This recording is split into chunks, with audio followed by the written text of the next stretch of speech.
graça do Senhor, ela permanece para sempre, amém?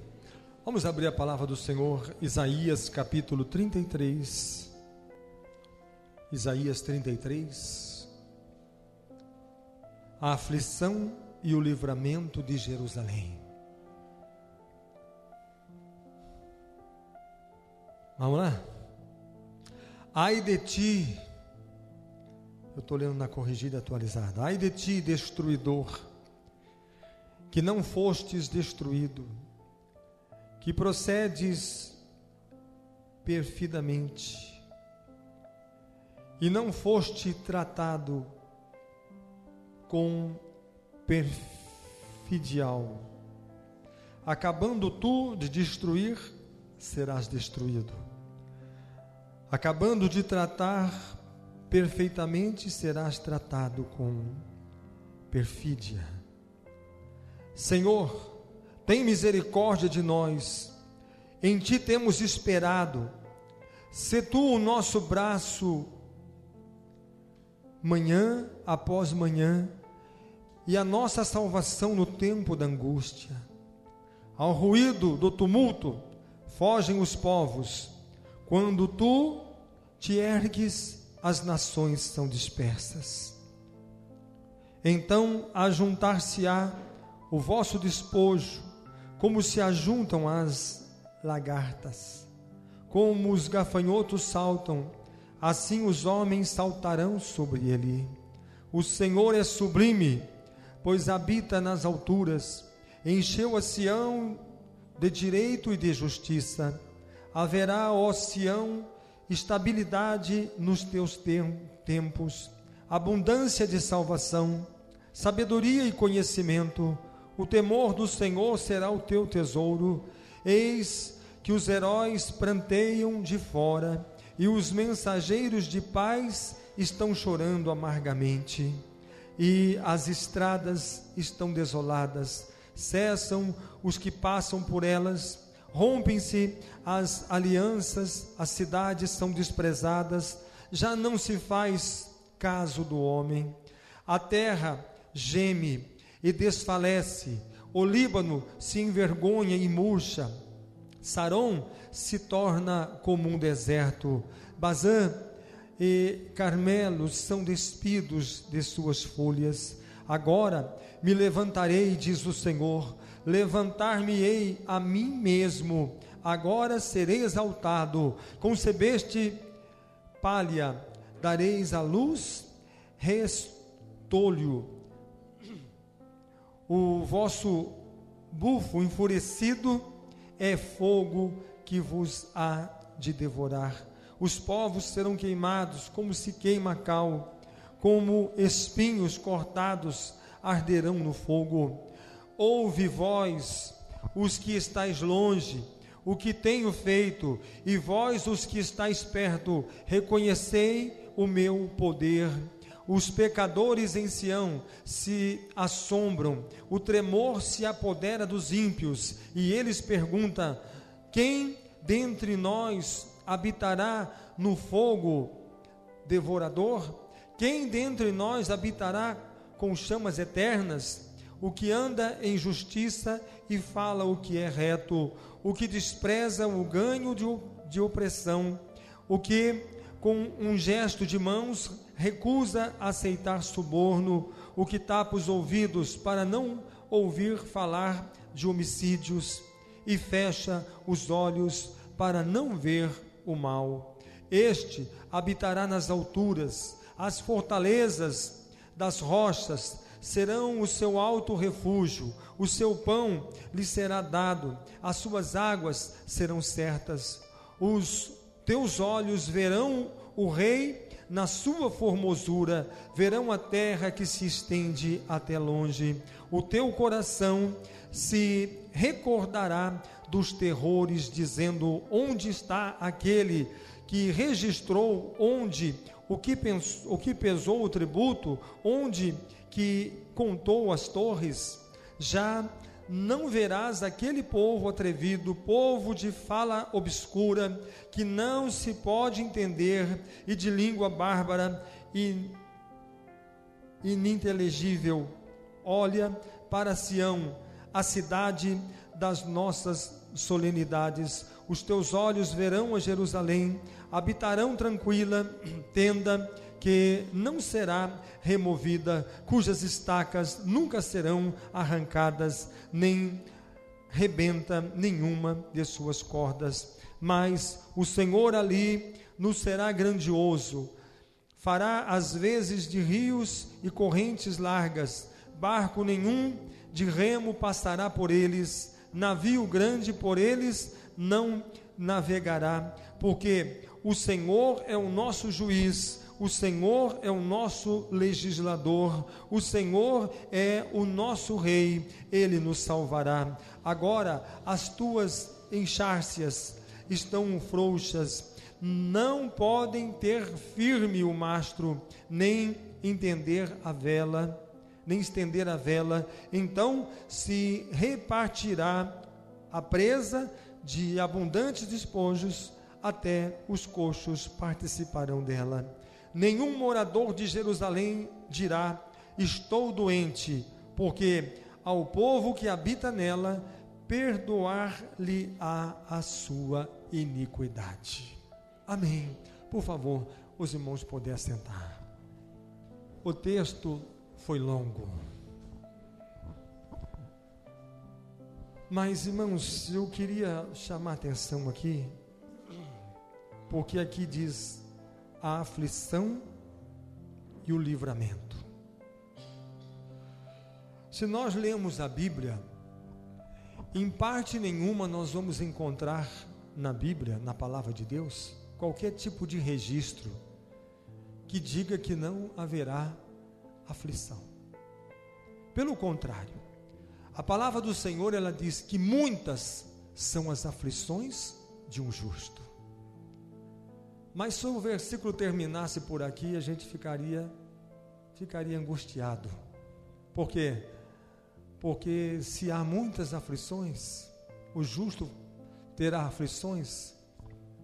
Aí dizia o injusto: que dirá o injusto se o justo tem muitas aflições? Porque a Bíblia diz: muitas serão as aflições de um justo. Aí o injusto lê isso e fala: se o justo tem aflição, imagina o injusto.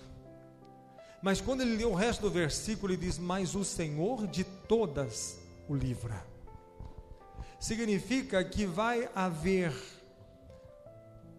lutas, tribulações, perseguições, porque tudo isso é necessário que aconteça. E por quê? Entenda, o mundo jaz no maligno. Satanás colocou o seu trono na terra, e a palavra diz que Deus olhou para a terra e não viu um justo sequer. Todos haviam pecado e estavam destituídos da glória de Deus. Deus disse: procurei um intercessor na terra, mas não o encontrei. Dá para você imaginar o caos que estava esse mundo? Dá para você imaginar o caos, o sofrimento que estava nesse mundo? E eu fico pensando, quando eu leio os evangelhos, Mateus, Marcos, Lucas e João, que Jesus se dirigia às tribos de Israel, aos filhos de Israel. Jesus não pregava para samaritanos, nem para gregos, nem para romanos, mas Jesus pregava para a casa de Israel, para os filhos de Israel. E a gente fica olhando aqui quanta gente doente e quanta gente endemoniada.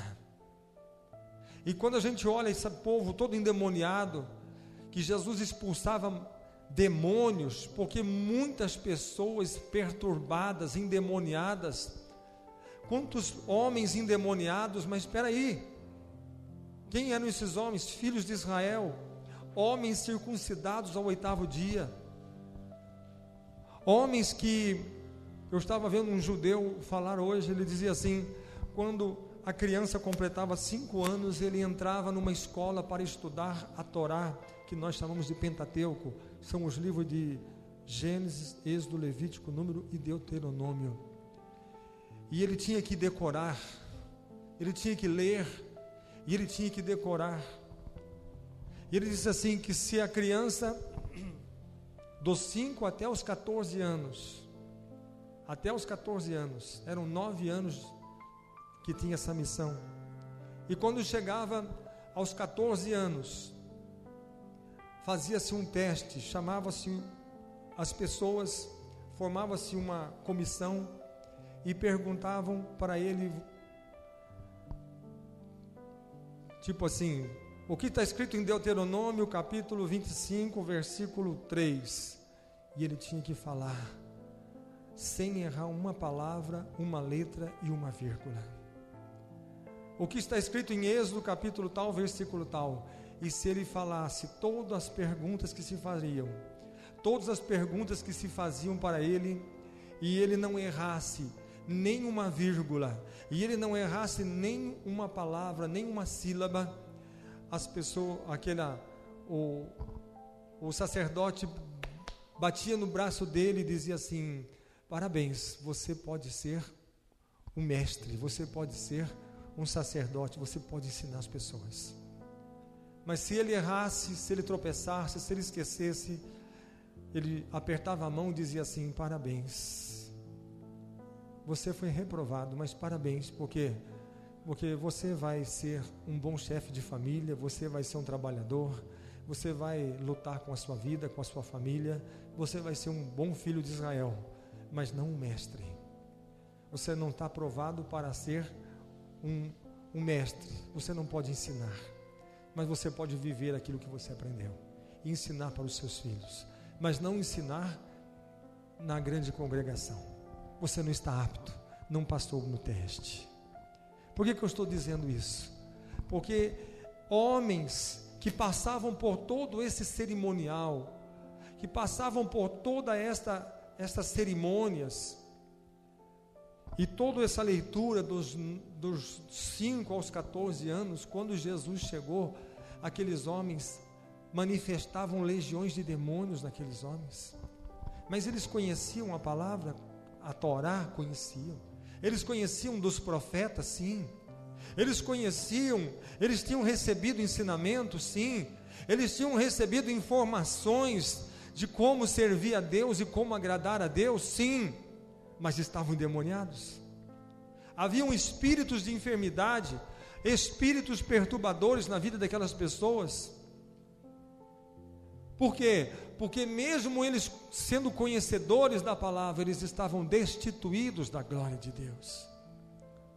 Eles estavam sendo controlados, dominados, amarrados e presos por forças malignas. E eu penso, se esse povo estava perturbado, estava endemoniado, estava doente, imagine quando o Senhor disse, o evangelho será pregado a todos os povos, até os confins da terra.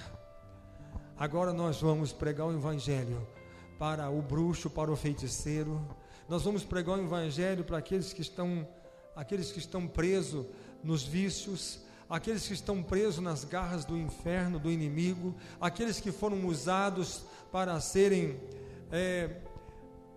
mensageiros e ministros desses demônios, desses espíritos demoníacos, pessoas que foram ensinadas a adorar ao diabo. O que dirá deles quando nós levarmos a ele o evangelho do reino? O que será deles quando levarmos a palavra do Senhor? O que será deles quando o evangelho do reino chegar até ele?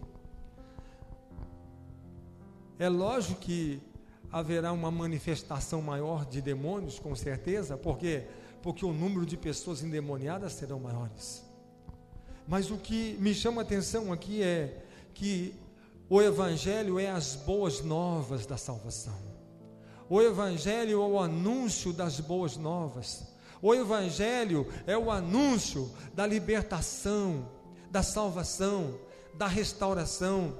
O Evangelho, ele significa, existe aflição, mas também existe livramento. O Evangelho significa, existe lágrimas, mas também existe o consolo. Existe a tristeza, mas também existe a alegria. E a palavra de Deus diz, aonde abundou o pecado, superabundou a graça de Deus.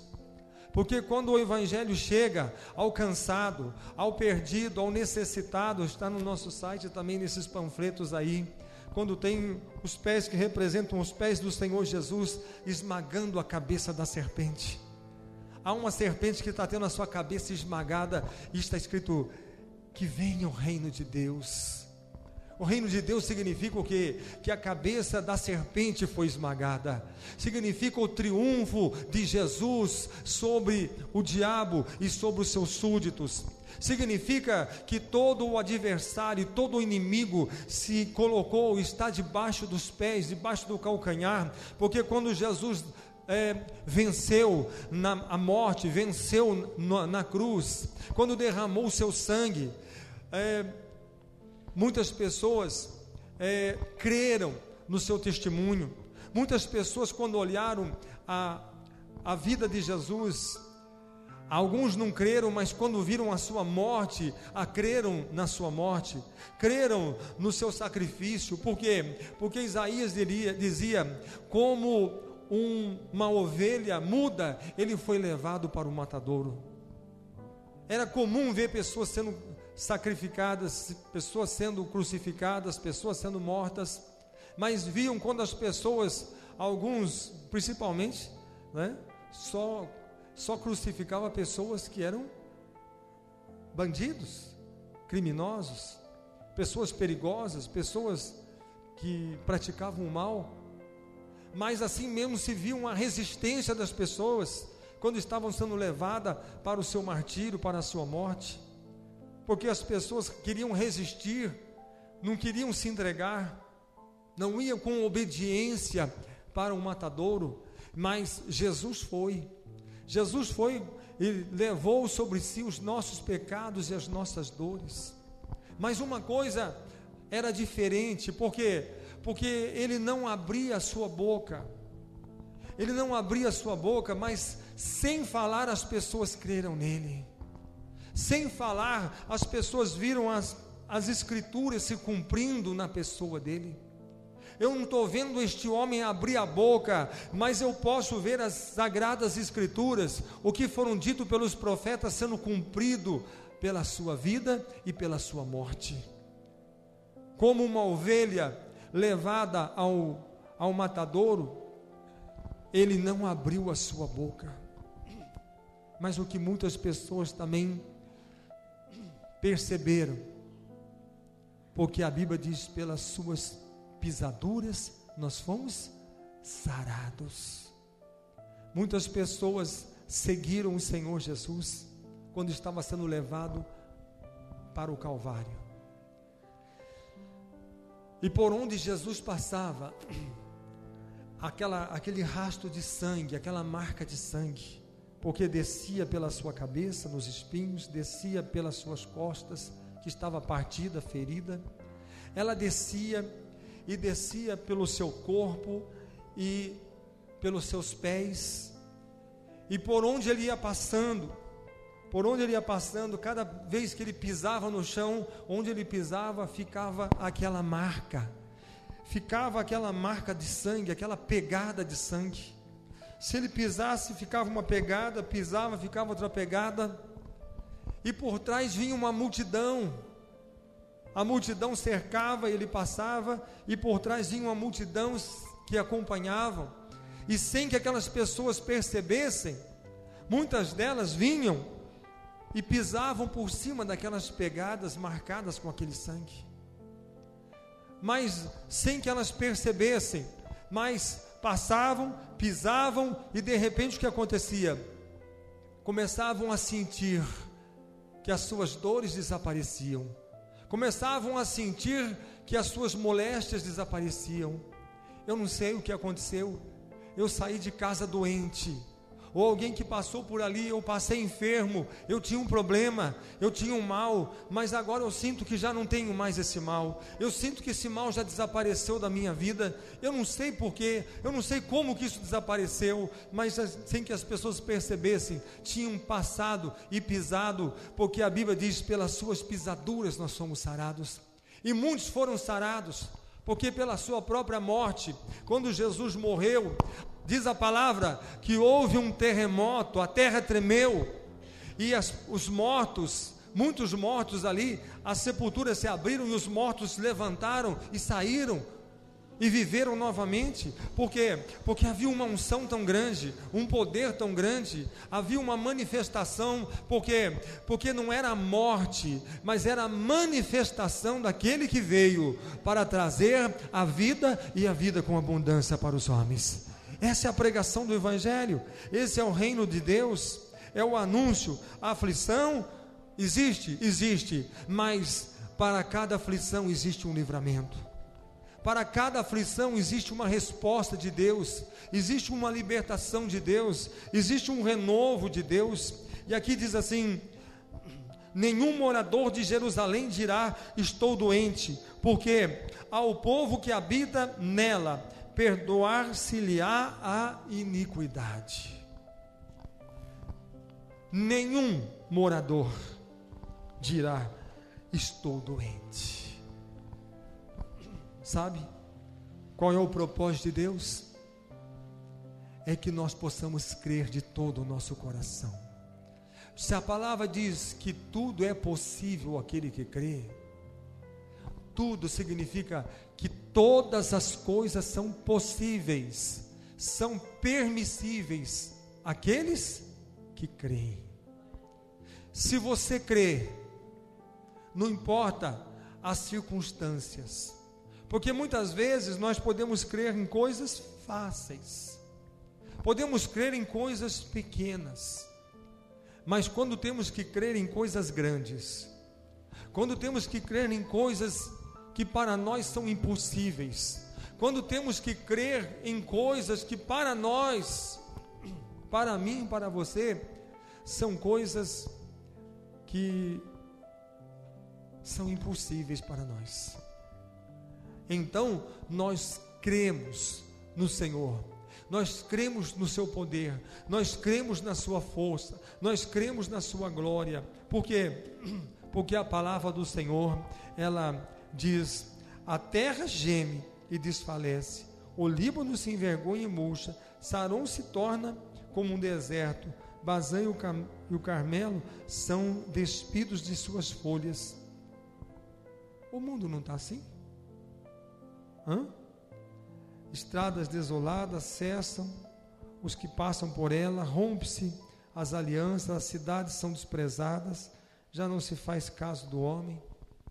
Será que nós não estamos vendo todas essas coisas acontecendo?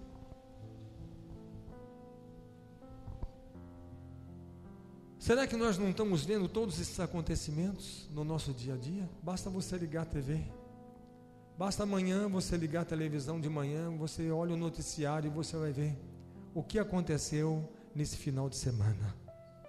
Quantas pessoas baleadas, quantas pessoas morreram, um saldo, quantas pessoas bateram o seu carro, subiram na calçada, atropelaram pessoas, e dentro tinha garrafas de bebida. Isso aí a gente vê principalmente no final de semana. Quantas pessoas foram assaltadas, bala perdida, isso, descaso de autoridade, descaso da saúde, descaso disso, descaso daquele outro. Por quê? Porque tratam o ser humano como não fosse de tão valor, tão valioso. Mas sabe, quando se trata de Deus, irmãos, quando se trata de Deus falando, Ele está dizendo aqui: agora me levantarei, diz o Senhor, levantar-me-ei a mim mesmo, agora serei exaltado. Sabe, quando o Senhor fala que Ele se levanta, porque muitas vezes para o homem, as pessoas importantes têm valor. Existem pessoas, o mundo, ele está dividido assim. Às vezes você vê no noticiário, aumentou o número das pessoas da classe B, da classe C, da classe D. O mundo divide as pessoas em categorias. existe ser humano classe A, são os que têm mais poder aquisitivo, são os mais ricos. Tem os da classe B, tem os da classe C. Aí você vai viajar, tem a classe A, tem a classe B.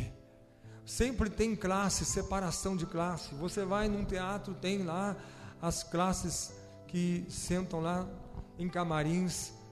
Você vai num campo de futebol, tem lá lugar especial. Todo lugar que você vai tem um lugar especial e um lugar inferior. Tem a classe superior, a classe inferior. Todo lugar que você vai tem isso. Todo lugar que você vai tem isso. Você entra num hospital, tem um hospital do SUS, né? E tem um hospital particular. Quem tem plano vai lá. Quem não tem plano vai aqui. Daí você olha na sala de quem tem plano, tem 10. Você olha na sala de quem não tem plano, tem 300. Se não tiver mais. Não é assim? Por quê? Porque é assim que o ser humano. Aí você vê lá, está internado num quarto que tem ar-condicionado, televisão, controle remoto, telefone. O outro está internado no corredor, deitado no chão, porque nem colchão não tem. Não é assim que as pessoas dividem? Não é assim que divide o ser humano? Você vai em Jerusalém, tem lá bairro do cristão, bairro do muçulmano e bairro do judeu. Em toda parte nós vemos divisões de raça, divisão de religião, divisão política. Em todas as partes nós vemos divisão social, divisão financeira. Por todas as partes existe divisão. Até quando vai preso, né? Apresenta seu diploma, é superior, é sala especial, cela especial. Não tem diploma? Não. Vai no X. Vai lá na cela comum, para quem não é diplomado. Tudo neste mundo há uma discriminação de valores. Mas quando o Senhor diz: eu me levantarei para trazer livramento ao aflito, e não importa se o aflito ele é de primeira classe ou de segunda ou de terceira, porque para Deus não existe isso. Para Deus existe aflito, e quando o aflito clama a Ele, eu mesmo, diz o Senhor, eu mesmo me levantarei, eu mesmo socorrerei o aflito, eu mesmo trarei a ele o livramento. O Senhor disse: eu enxugarei dos olhos as suas lágrimas. O Evangelho de Jesus, quando Ele passou e as suas marcas ficaram, esta marca de sangue e esta morte, significa o reino de Deus sendo trazido para o pobre, para o rico, para o bonito, para o feio. Não importa a sua religião, não importa se você é rico ou se você é pobre. Sabia que tem muita gente rica que os filhos estão presos nas drogas e só Jesus pode libertá-los das drogas? O dinheiro dele não pode, a classe social dele não liberta. Existem muitos problemas sociais que as autoridades não conseguem. Ontem, sexta-feira, eu encontrei com uma pessoa na rua, aqui da cidade, e ele disse: pastor, que bom que eu te encontrei, porque nós estamos com alguns problemas sociais que nós, dentro da política, não conseguimos resolver. O mundo está para os avessos. O mundo está para os avessos, e nós precisamos de pessoas que têm autoridade, mas a autoridade que venha de Deus, para poder trabalhar com esses jovens. Por quê? Porque estão todos eles sendo dominados. Precisamos fazer. Eu vou te procurar, eu preciso da sua ajuda, você vai nos ajudar. Por quê? Porque nós estamos pedindo socorro, precisamos, porque as autoridades não podem resolver, as autoridades não conseguem. Por quê? Porque a política não adianta. Será que estamos lá em São Paulo, a Cracolândia, a política consegue acabar com a Cracolândia? Terminou aqui, mas mudou para lá. Se fechar aqui, ela abre lá. Ele pode mudar de localização, põe um exército lá, eles não ficam mais ali, mas eles vão ser transferidos para outro lugar. Significa o quê? Significa que o mal continua. Significa, é como um câncer que arranca o tumor, mas a raiz continua. que só o Senhor Jesus, só o Evangelho de Jesus Cristo é que pode curar, libertar e restaurar. E quando o Senhor disse, haverá em Jerusalém, nenhum morador de Jerusalém dirá, eu estou doente. Por quê? Porque o sangue de Jesus limpou, apagou e tirou a iniquidade. Quantos ricos e milionários que quando pegam uma doença, uma bactéria, todo o seu dinheiro não é suficiente. Ele pode contratar os melhores médicos, internar nos melhores hospitais, mas o dinheiro dele não consegue pagar os melhores tratamentos que possam curar a sua enfermidade, curar a sua doença. E de repente aquele que não tem nem plano de saúde, não tem nem como ser tratado, não tem nem como ser diagnosticado. Por quê? Porque a fila é imensa, mas quando ele crê no poder do Evangelho, ele crê no poder do nome do Senhor Jesus Cristo, ele recebe a bênção, recebe a cura e recebe a libertação. Por quê? Porque só Deus é que pode fazer um milagre. Só o Senhor pode fazer. Esse é o Evangelho, esse é o reino de Deus, essa é a manifestação da glória de Deus, que o mundo aguarda com expectativa, diz o apóstolo Paulo, a manifestação dos filhos de Deus, levando a eles o reino de Deus, levando a misericórdia, a graça, o amor, a salvação, o perdão, a cura, a libertação, porque as pessoas não aguentam mais. Dor, tristeza, choro, amargura, o mundo está num caos, como diz aqui, mas o Evangelho do reino, nada pode ser mudado. Nada pode ser mudado, nada pode ser mudado aquilo que Jesus conquistou na cruz do Calvário. Porque quando ele disse, Pai, tudo está feito, tudo está consumado, significa o quê? Nada mais pode ser mudado. Agora está tudo feito, significa o quê? Significa que a cabeça da serpente está esmagada embaixo dos meus pés. Pai, nas tuas mãos eu entrego o meu espírito. E morreu. Houve um silêncio. Silêncio o quê? Foi terremoto.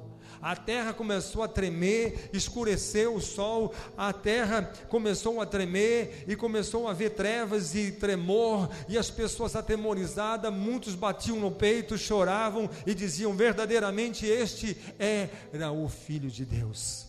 Era para você que não crê na ressurreição, mas ele tinha dito, derrubem esse templo, e em 3 dias eu o reedificarei. Acabei de pregar na outra igreja. Os soldados montaram guarda em volta do túmulo de Jesus. Ficaram todos ali, e a ordem era essa, nem pisca. Atenção dobrada. Por quê? Porque este homem disse para todo mundo que ele ia ressuscitar. E com certeza os discípulos dele vão lá, vão violar a sepultura, vão roubar o corpo dele, enterrar em outro lugar, e vão dizer para todo mundo que ele ressuscitou, e as pessoas vão crer nele. Todo mundo lá em volta do túmulo, todo mundo observando, os soldados todo montado, a guarda, todos os olhos olhando para aquela pedra, iluminando aquela pedra, para que ninguém chegasse perto dela e tocasse naquela pedra. Mas de repente começou a se ouvir um barulho estranho. Era um barulho acompanhado de um tremor. Porque o chão começava a tremer, a balançar, e enquanto eles estavam assustados com o terremoto, os olhos fitos na pedra começaram a ver que aquela pedra começou a remover, começou a rolar. E eles não entendiam nada do que estava acontecendo, porque nenhum dos discípulos estavam ali, ninguém tocava na pedra para que ela rolasse. E por que aquela pedra rolava? E menos ainda quando viram que aquele homem que eles tinham matado, que eles tinham crucificado, aquele homem se levantava e saía e vinha para fora da sepultura. Eles com medo correram, assustados correram, e foram dizer para os seus superiores: você não sabe o que aconteceu. Vai me dizer que roubaram o corpo de Jesus? Pior do que isso. Nós estávamos olhando quando houve um tremor de terra, e aquela pedra rolou, e o homem que nós matamos na cruz, o homem que nós crucificamos, aquele que dizem ser o rei dos judeus, sabe o que aconteceu com ele? Ele levantou e saiu andando para fora. Nós ficamos com medo. e saímos correndo. Por quê? Porque o morto está andando, o morto está vivo. Então nós vamos pagar para vocês, nós vamos dar dinheiro para vocês, para que vocês saiam e digam para toda Jerusalém que vocês dormiram enquanto estavam de guarda, que vocês foram incompetentes e dormiram, e eles foram lá e roubaram o corpo de Jesus e enterraram em outro lugar. Haviam guardas que receberam dinheiro para fazer essa mentira, para dizer para toda Jerusalém, e encheu Jerusalém com aquela conversa, que aqueles soldados, aquele batalhão que estava em volta vieram dizer isso. Mas 40 dias depois, havia 500 pessoas que falavam ao contrário. Dizem, está sabendo aí que aquele homem lá que mataram lá, você viu? Que os discípulos dele foram lá e roubaram o corpo dele? Você ficou sabendo disso? Eu tenho uma notícia mais nova e mais quente para você. Que negócio é esse? Que notícia é essa? E eu estou dizendo para você que o homem que eles mataram, eu vi ele está vivo. Então me leva até ele. Impossível. Por quê? Porque eu vi ele subir e desaparecer nas nuvens.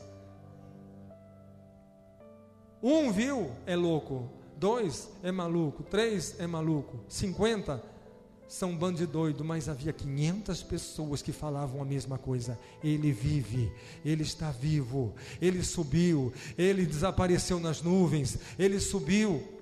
Nós vimos, nós somos testemunho ocular, ele está vivo e ele foi elevado até a glória de Deus. Olha, ninguém morre, ressuscita e sobe. Ele é o Filho de Deus com toda a certeza. Este reino, este evangelho está sendo anunciado, está sendo pregado, e toda a terra está se enchendo da presença de Deus e da glória de Deus. Sabe, irmãos, existe violência, existe maldade, existe perversidade, existe, mas nada é maior do que o reino de Deus e a palavra de Deus. A aflição pode ser grande, mas o livramento é maior.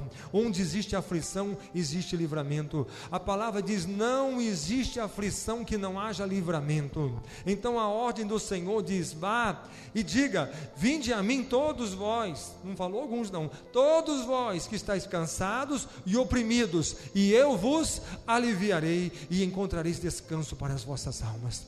Venham os cansados, venham os oprimidos, venham os tristes, venham os abatidos, venham os necessitados, venham aqueles que são desprezados. Olha, eu estou chamando os primeira classe? Não, estou chamando aquele que sofre, primeira classe, segunda classe, terceira classe, quarta classe, quinta classe, nem sei se existe, mas eu sou desprezado, eu sou destituído, eu sou uma pessoa que eu fui exterminado do mundo, porque o mundo não me quer mais. Por quê? Por causa da minha prática, do meu comportamento, porque eu sou ruim, eu sou uma pessoa de uma má índole, eu sou um bandido, um assaltante, um criminoso, um pedófilo, não importa o que a pessoa seja, é para você. O livramento é para o cansado, é para o aflito, é para o necessitado. Todo pecador que confiar que Jesus derramou o seu sangue para apagar os pecados, os seus pecados estarão apagados, os teus pecados estarão livres, porque não haverá um morador que diga, estou doente, e porque o povo que habita nela, perdoar-lhe-se-á a iniquidade. Que tamanho que é a sua iniquidade? Não interessa. Que tamanho que é o teu pecado? Não interessa. Porque o perdão dele é maior do que o nosso pecado. O seu pecado pode ser grande, mas o perdão dele é maior. O poder de perdoar é maior. O pecado pode ser grande, o ódio pode ser grande. Eu fui discriminado pela sociedade, porque a sociedade falou, esse aqui, ó, tem que ser exterminado. Esse aqui tem que ser eliminado. Porque o mundo já não quer mais, o mundo já não aceita mais. Para o mundo, ele é uma escória, ele é um câncer que tem que ser eliminado. Mas para o Senhor, ele disse, é um aflito que precisa de livramento, e eu mesmo me levantarei para dar a ele o livramento, para mostrar que eu sou o Senhor, e ele deve confiar no meu nome. Vamos confiar no Senhor? se existe esperança, se existe paz, se existe alegria, se existe perdão, se existe salvação, se existe redenção, se existe milagre, se existe refrigério, então por que não receber aquilo que Deus tem para nos dar gratuitamente? Não temos que pagar nada por isso. Por quê? Porque o preço maior Jesus já pagou na cruz do Calvário. Mas temos que aceitar, receber e crer. Quando nós crermos, quando nós confiarmos no Senhor. Eu li uma vez no livro do pastor Paul Yong-Soo, lá da Coreia. Ele disse: 2 bandidos, 2 ladrões estavam sendo perseguidos pela polícia. Foram fazer um assalto, não deu certo o assalto, a polícia fez uma emboscada e eles fugiram. E eles correndo, eles estavam correndo e fugindo, e de repente o que eles fizeram? Foram se esconder dentro da igreja, logo dentro da igreja do pastor Paul Yong-Soo. E ali eles presenciaram quando ele estava orando por um paralítico, e aquele homem andou pelo poder de Deus, porque Deus curou aquele homem. E aqueles 2 ladrões vendo, eles entraram ali para esconder da polícia, mas quando eles viram e presenciaram o poder de Deus e a presença de Deus que estava naquele lugar, aqueles homens caíram, se prostraram e se arrependeram dos seus pecados. Ele disse: hoje os 2 são pastores na nossa igreja. Hoje eles pregam a palavra de Deus. Hoje eles levam o evangelho do Senhor Jesus Cristo. Por quê? Porque eles também foram tocados. Existe salvação, existe restauração. O mundo tem jeito? O mundo jaz no maligno, mas as pessoas que residem no mundo, não importa o grau de pecado, de iniquidade, mas o amor de Deus está sobre tudo, está sobre todos, para receber, para amar e para perdoar. Amém? Vamos colocar de pé. Curva a sua cabeça nesse instante e feche os seus olhos. Confia no Senhor, confia no seu poder, confia, apenas confia, que o Senhor pode tocar e transformar a sua família, que o Senhor pode tocar e transformar o seu lar, que o Senhor pode tocar e fazer de você uma nova criatura. Ele pode enxugar dos teus olhos as tuas lágrimas, Ele pode perdoar a tua transgressão, a tua iniquidade. Basta você crer, basta você confiar. Para Deus não existe impossível, e para Deus não existe categorias de pessoa, porque Ele ama a todos e recebe a todos. Jesus disse: aquele que vem a mim, de maneira nenhuma eu o lançarei fora. Vamos nesse instante falar com Deus. Maravilhoso Deus, poderoso é o nome do Senhor. Pai amado, Pai santo e Pai bendito, estenda as tuas mãos agora e alcança, Senhor, todos os doentes, os cansados, os fracos, os necessitados, todos aqueles, Senhor, que precisam da tua misericórdia. Senhor, nós estamos vivendo em tempos, Senhor, em que o ser humano, ele é discriminado pela sua cor, pela sua raça, pela sua religião, pela sua preferência política. Oh meu Deus, pessoas são discriminadas por causa da sua roupa, do seu sapato, são discriminadas por causa do seu carro, por causa, Senhor, do seu grau de estudo. Mas, Senhor, aos teus olhos, a palavra diz que o Senhor não faz acepção de pessoas, que o Senhor ama todos, e onde estiver um pecador pedindo a misericórdia, pedindo o teu perdão, onde estiver um cansado, um fraco, um oprimido, um necessitado, o Senhor estará ali para livrá-lo, porque o Senhor diz: eu mesmo me levantarei para resgatar, levantarei para salvar, levantarei para livrá-lo. Então, Senhor, levante-se agora em favor deste aflito que clama a Ti, a favor deste pecador, em favor, Senhor, deste doente.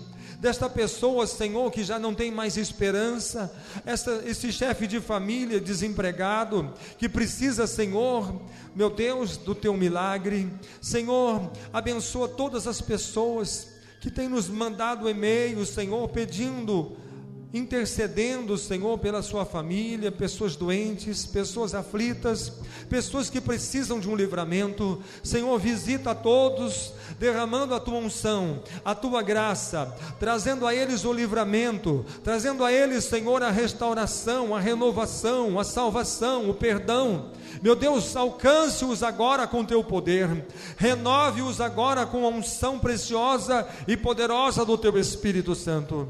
Ó Deus maravilhoso, que o teu poder, que a tua graça, que a tua unção, que a tua virtude, que o teu Espírito, venha alcançar, Senhor, e derramar a tua misericórdia, derramar o teu poder, derramar a tua unção, derramar a tua virtude, em o nome do Senhor Jesus Cristo. Alcance a todos, curando os doentes, livrando, Senhor, os necessitados, perdoando-lhes os pecados e fazendo de cada um uma nova criatura em Cristo Jesus. Nós pedimos a tua bênção, a tua unção, a tua libertação, e que o teu Espírito venha, Senhor, renovar, encher e tocar em todos, trazendo a tua paz e a tua misericórdia, em nome do Senhor Jesus. Amém, Senhor. Terça-feira estaremos aqui em nome do Senhor Jesus, amém? Que a graça de Jesus, o amor de Deus, a comunhão e a consolação do Espírito Santo esteja com todos vós, hoje e para todos sempre, amém? Graças a Deus, bendito é o nome do Senhor. Que Deus abençoe a todos, em o nome do Senhor Jesus. Que a paz esteja no seu coração. Saude uns aos outros, por favor, na paz do Senhor Jesus, amém?